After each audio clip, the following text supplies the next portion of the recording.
Hello guys, සුබ දවසක් වේවා. අද අපි කතා කරන්නේ ප්‍රිපොසිෂන් පාඩමේ යටතේ තුන්වෙනි පාඩම. in කියන ප්‍රිපොසිෂන් පදය තමයි අපි අද කතා කරන්න බලාපොරොත්තු වෙන්නේ. එහෙදී මේ in කියන එක හඳුනාගත්තොත් ඒක සීමාවන් සහිත ස්ථාන විස්තර කීම සඳහා තමයි භාවිතා කරන්නේ. ඒ කියන්නේ room කාමරයක් කිව්වම අපි දන්නවා ඒකෙත් සීමාවන් සහිතයි. බොක්ස් එකක් ගත්තත් බොක්ස් එකෙත් සීමාවන් සහිතයි. අන්න ඒ වගේ අවස්ථාවන් විස්තර කිරීමට මෙන්න මේ preposition in කියන පදය භාවිතා කරනවා. අපි උදාහරණයක් ලියලා බලමු. මට කියන්න ඕනේ චතුම් කාමරයේ ඉන්නවා. මෙන්න මේ පදය මෙන්න මේ වාක්‍යය අපි හදන්න බලමු ඉංග්‍රීසියෙන් කොහොමද හදන්නේ කියලා. එහෙනම් කාමරයක අපි දන්නවා room කියන එක. එහෙනම් room කියන්නේ සීමාවන් සහිත තැන ඉන්නවා. එහෙනම් චතුම් is in the room. චතුම් කාමරයේ ඉන්නවා.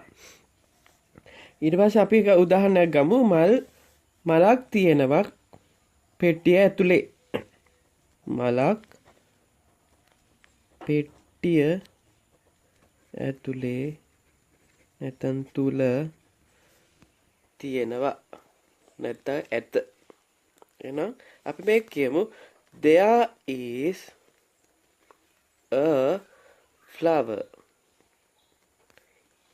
in the box.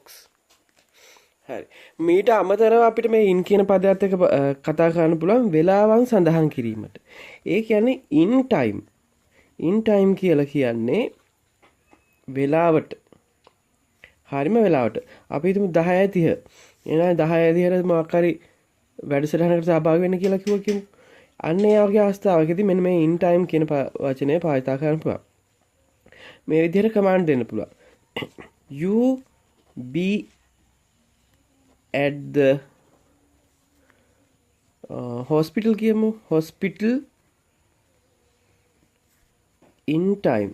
ඒ කියන්නේ වෙලාවට ඔයා ස්පිරිතාලයට ඇවිල්ලා සිටිය යුතුයි.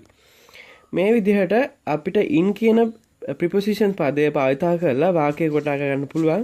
එහෙනම් අපි මේ preposition වාක්‍ය රටාවත් එක්ක ඉදිරියටත් හමු වෙමු. අද දිනට නියමිත වැඩසටහන අවසන්. See you in the next video.